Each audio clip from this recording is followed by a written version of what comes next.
మీరు ఇచ్చిన హామీలను, మీరు ఇచ్చిన తేదీలను, మీరు రద్దు చేస్తున్న సంక్షేమ పథకాలను లబ్ధిదారుల తరఫున ప్రశ్నించే ప్రయత్నం చేసినప్పుడు మేమేదో అక్కసు వెళ్ళగక్కినట్టుగా మీరు మాట్లాడుతున్నారు. ఇది పద్ధతి కాదు, భావ్యం కాదు. ఇప్పటికైనా ఈ హామీలపైన రాష్ట్ర ప్రజలకు, లబ్ధిదారులకు స్పష్టత వచ్చే విధంగా మీ వైపు ప్రభుత్వ పరంగా ప్రకటన ఉండాలని చెప్పి మేము డిమాండ్ చేస్తున్నాం.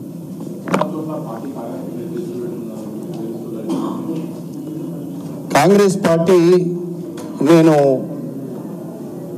ఎన్సీఆర్ హెచ్ఆర్డీలో గౌరవ ముఖ్యమంత్రి గారు ఉమ్మడి జిల్లాల వారిగా కాంగ్రెస్ పార్టీ ముఖ్యులతో సమావేశమైనట్టుగా నేను చూశాను. దాంట్లో వారు ఒక ప్రకటన చేశారు. ప్రతి ఒక్క నియోజకవర్గానికి 10 కోట్ల రూపాయల స్పెషల్ డెవలప్మెంట్ ఫండ్ ఇస్తానని చెప్పారు. ఇంకా ఆశ్చర్యకరమైన విషయం ఏంటంటే అది ఇన్ఛార్జ్ మినిస్టర్ ద్వారా ఆ పనులను మంజూరు చేస్తాము, మీరు వెంటనే పనులు చేపట్టండి, రేపు ఎన్నికలను గెలిచే విధంగా ఆ నిధులు వినియోగించుకోండి అని కూడా వారు సెలవు ఇవ్వడం జరిగింది. నేను అడుగుతున్నా ముఖ్యమంత్రి గారిని, పార్టీ సమావేశాలను ఎంసీఆర్ హెచ్ఆర్డీలో మీరు పెట్టవచ్చునా? పార్టీ సమావేశాలను, పార్టీ సమీక్షలను ఎంసీఆర్ హెచ్ఆర్డీలో మీరు పెట్టవచ్చునా? ఆనాడు ప్రగతి భవన్లో కండువాలు కప్పుతున్నారని మీరు ప్రచారం చేశారే, మరి ఈరోజు ఎంసీఆర్ హెచ్ఆర్డీలో పార్టీ సమీక్ష సమావేశాలు ఏ రకంగా పెడతారు?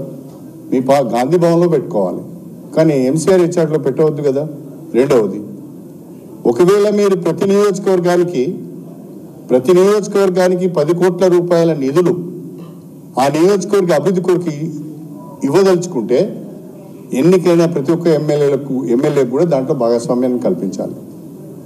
అలా కాకుండా ఓడిపోయిన కాంగ్రెస్ పార్టీ అభ్యర్థితో మీరు అభివృద్ధి పనులు చేసుకోవాలి అంటే ఇది సరైన పద్ధతి కాదు అని చెప్పి నేను ఈ సందర్భంగా తెలియజేస్తున్నాను.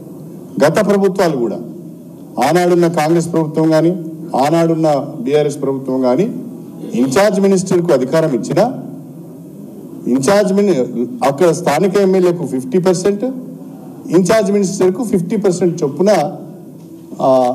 పనులు మంజూరు చేసే అవకాశం, ప్రతిపాదించే అవకాశం ఇచ్చారే తప్ప మొత్తము ఇన్ఛార్జ్ మినిస్టర్కు ఎక్కడ కూడా అధికారాన్ని దఖలు చేయలేదు. కానీ ఈరోజు పూర్తిగా కాంగ్రెస్ పార్టీకే మేలు చేసే విధంగా ముఖ్యమంత్రి గారు ఈ ప్రకటన చేయడం, ఇది ప్రజాస్వామ్యానికి మంచిది కాదు. ఇది ప్రజాస్వామ్యం కూడా మంచిది కాదు.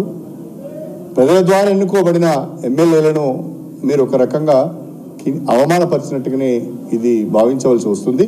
కాబట్టి గత ప్రభుత్వాలు ఏ పద్ధతిని అయితే పాటించాయో ఆ పద్ధతిలో మీరు కూడా ముందుకు వెళ్తే బాగుంటుందని చెప్పి నేను ముఖ్యమంత్రి గారిని కోరుతున్నాను.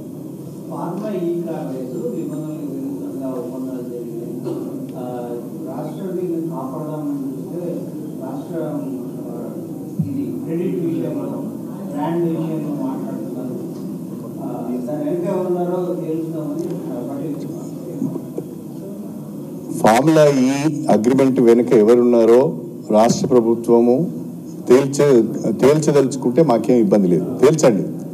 కానీ ఫార్ములా ఈ అనే ఒక కార్ రేస్, ఒక ప్రోగ్రామ్ కనుక హైదరాబాద్లో జరిగితే అది ప్రపంచ దృష్టిని ఆకర్షిస్తుంది, హైదరాబాద్ బ్రాండ్ ఇమేజ్ పెరుగుతుందనే ఒక సదుద్దేశంతోనే దానికి నిర్ణయం తీసుకోవడం జరిగింది తప్ప, ఒకవేళ దాంట్లో ఏదైనా లోటుపాట్లు జరిగితే దాన్ని సరిదిద్దండి.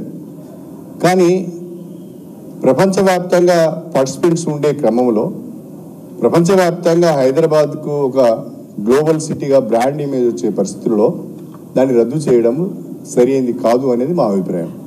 ఒకవేళ ఎవరైనా పొరపాటు చేసి ఉంటే, అగ్రిమెంట్లో ఏమైనా పొరపాట్లు జరిగి ఉంటే మీరు ఎంక్వైరీ చేయండి, చర్యలు తీసుకోండి.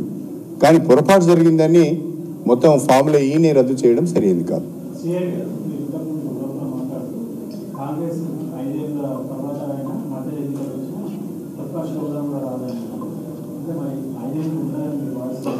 నేను చెప్పింది అది కాదండి. 1989లో ఎన్టీ రామారావు గారు ముఖ్యమంత్రిగా ఉన్నారు. 1994కు వచ్చే వరకే ఎన్టీ రామారావు గారు మళ్ళీ బ్రహ్మాండమైన మెజార్టీతో అధికారంలోకి వచ్చాడు. కాంగ్రెస్ పార్టీకి ప్రతిపక్ష హోదా కూడా రాలేదు అని చెప్పాను. మీకు గుర్తుందో లేదో, 1994లో కాంగ్రెస్కు 26 సీట్సే వచ్చాయి. నేను అప్పుడే ఫస్ట్ టైం ఎంట్రీ అయ్యాను, ఎమ్మెల్యే అప్పుడే వచ్చాను నేను. 26 సీట్లు వచ్చాయి. మీకు బహుశా మీకు చాలా మందికి తెలిసి ఉండాలి. ప్రతిపక్ష హోదా రాలేదు వాళ్ళకు. అయితే నేనేమన్నానంటే 5 సంవత్సరాలలోనే ఫలితాలు తారుమారైపోయినాయి, ప్రజల ఆలోచన తారుమారైంది. మనం ఎవరం కూడా మా క్యాడర్కి మేము భరోసా ఇచ్చుకోవాలి కదా. మనం ఎవరం కూడా కుంగిపోవాల్సిన అవసరం లేదు, బాధపడాల్సిన అవసరం లేదు. వీఆర్ అగైన్ కమింగ్ బ్యాక్ అని చెప్పాను. Definitely will come back. Thank you.